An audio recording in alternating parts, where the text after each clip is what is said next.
Alright, so I'm going to print this file here. It's for the Ender3V2 NEO. It says it's for a BMG. And so, let me see here.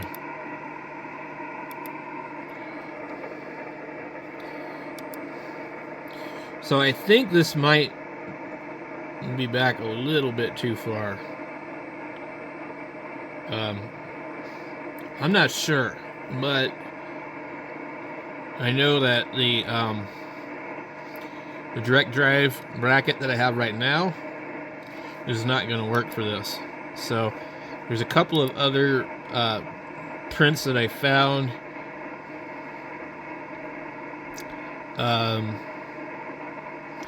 Not really sure what this is.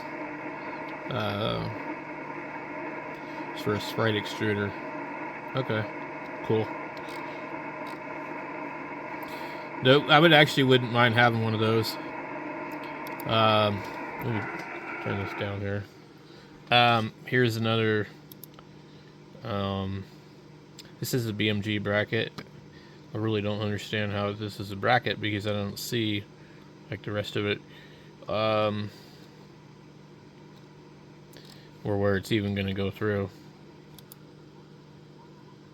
But maybe we can find something on printables.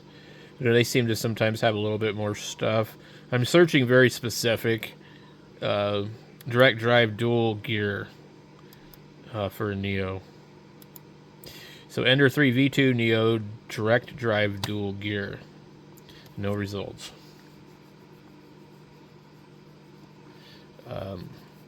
Let me see if maybe... I wonder, is there an original NEO? Backspace. Click enter. Okay, no matches. Ender3 NEO. Well, let's see what we get. We do that. NEO direct drive dual gear. Nothing. Let's just try like an actual like regular Google search. Okay.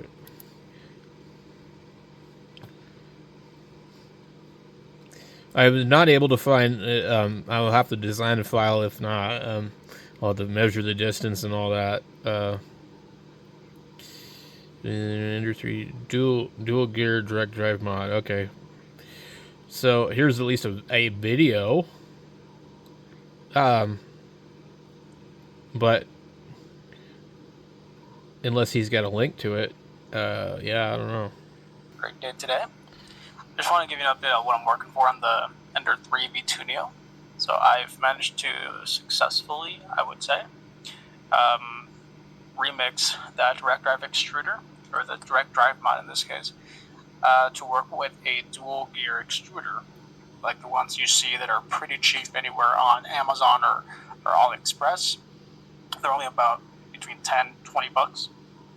So that's what I've been working for so far. It did take me a long time to remix this. I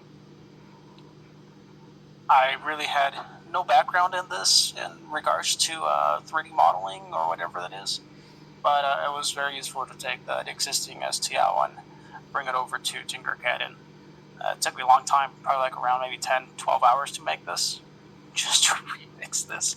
I'm such a noob, I had no idea what I was doing, but this is the final design. I did do it a couple times. Here's like one of the first ones, and I have like 3 or 4 more somewhere around there. I had to keep redoing it, remeasuring everything until I got that perfectly straight. That where that bowden tube goes down to the heat block, or the heat sink to the heat break. Yeah. So yeah, I'll be uploading this to Thingiverse. If you have any questions so far, this is a V2 NEO running on the professional firmware from Mr. Iscock.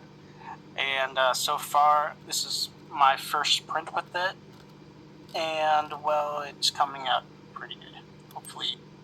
All right, so Well, we see if maybe we click on, I don't know why it's not showing me the whole entire thing.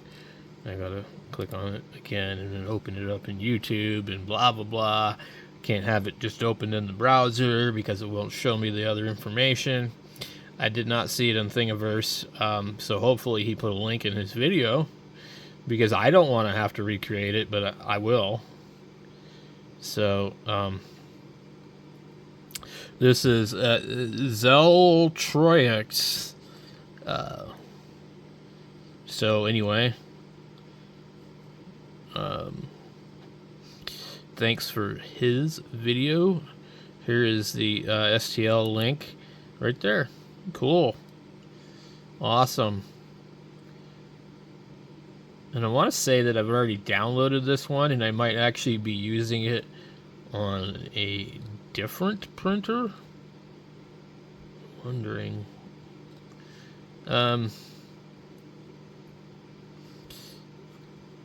That's strange. So, I think I might have already downloaded this, but maybe I didn't. I printed a ton of these because a lot of them you really they're vague. You know, you don't know, and they show them, you know, on different printers. So there's 3 different Enders that I have, and they're all 3 different. The 3 Pro, the 3V2, the 3V2 NEO. They're all different. The placement of the bracket is completely different on all of them. So we'll open this file here. We'll extract it, and then we'll go back over here to our Elegoo. We want to make sure that we've saved this to our disk. So we would do, where's that? Okay. Save that. Wait for it to do its thing, and then I'm going to slice the other one. And I think one of these will work. If they don't, then I will actually remix it myself. I don't really want to, but it's a matter of stretching the distance on the original one that I printed, which I'm not sure which file that is to start with. So that's kind of a problem too. I'd have to figure out which one I actually printed in the first place. I have no idea which one I actually printed anymore. So hopefully this is going to be pretty close. Now these here, they'll print in place. What you got to do is, I'm using this older version of Cura. You need to flip this thing to where it's completely flat. And let's see, lay flat. Alright, it should be flat, I guess. Why is it cockeyed? Goofy. Lay flat.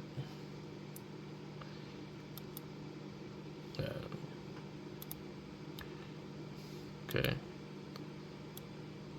I want it to print in a certain direction to give it structural strength. So I want mine to be... Good Lord, it doesn't want to... Why can't I just get this thing to go straight? It's like, this particular version of Cura, I can't type in the number, and that's what sucks. So if you print a certain direction, you also, you know, your print will look a certain way. So I found that this is the best direction to have it. I think this is flat, but I'm not 100% sure. If it isn't, then I guess we can just, you know, redo it. But so they're both saying 3 hours. So go here, save it. I've got the printer loading up, and then while I'm waiting for that, I'm going to start converting the Z-axis dual deal on that one. And I'm just going to do that with that one first because that one's already running Clipper. And I figured, well, you know, it's probably going to make more sense to do that one first. And then, let's see. I might, like, try one of these cheaper kits that come with a timing belt. And, the main thing about the cheaper kits is I do not want the stepper motor that they're selling with it. I want a genuine Creality stepper motor so it matches my stuff. I don't want something that doesn't match. So this kit here for like $29 matches. The Two Trees kit that looks like a good deal for $25 with a timing belt, it doesn't match. And there's also lots of people complaining about it. So anyway, this is my homemade filament dryer. I will leave this on here and then I let it do its thing. And I'm using Elegoo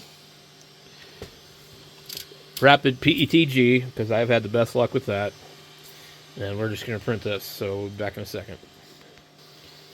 So hopefully the first one's the right one. If it's not, then I got 6 hours worth of printing to do on this one.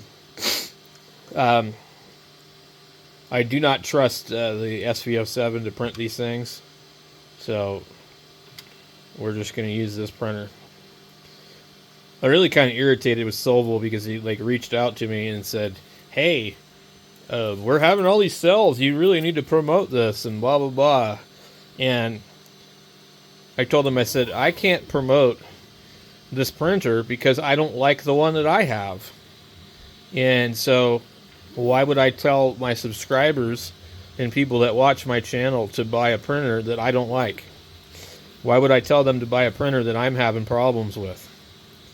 So, and they said, well, what's the problem? And blah, blah, blah. And can you send us a video of what's going on wrong? And I did. And I sent in one of the videos, and they weren't real happy about it. And they said, oh, well, you didn't buy it from us, so you need to contact Amazon. I said, look, you're the ones that reached out to me and asked me what was going on, and I told you what was going on, and they asked me for like my invoice or order number, and I said, I bought it on Amazon. That's the first thing I said. I didn't buy it directly from you. I bought it on Amazon. Here's a screenshot of the receipt.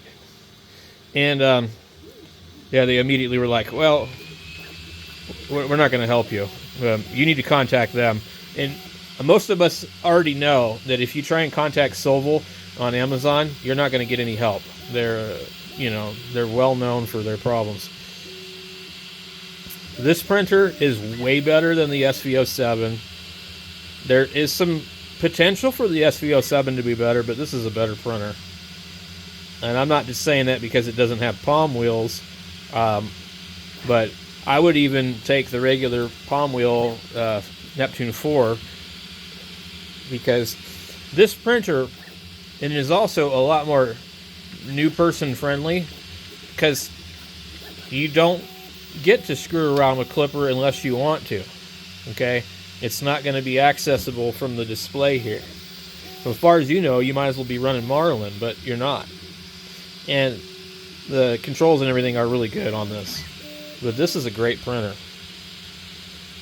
So, in reality, I should just be sitting here printing cool things on this, and I should be selling these and getting rid of them. But what I don't like about a printer like this is that everything is proprietary on it.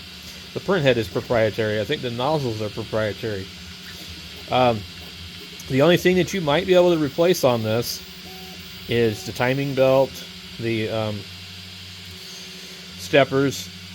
It's got a proprietary computer, so lots of things on here that cannot just be replaced, like on one of these. So anyway, I'm going to print these brackets for this. In the meantime, I'll make another video. I'm going to just set up doing this on this. I want to get a couple more of these, but right now money's kind of tight, so I can't afford to be doing that. And this one's already set up with the Sonic pad, which I'm not really... I don't like it.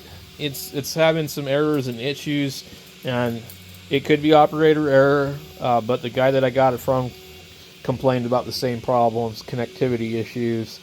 I was finally able to put a USB on here and send the file through there without having to do wireless printing.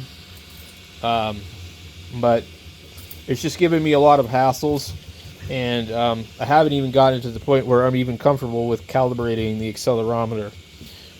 So, because it's not even really printing that great. So, anyway, hopefully this might address some of the issues. This is a cube that was printed. We can see the banding on the top. But I mean, other than that, it's a nice cube. But this is printed at 50 millimeters, so we turned it all the way down. Anyway, I'm going to get this going, and we'll catch you guys in the next video.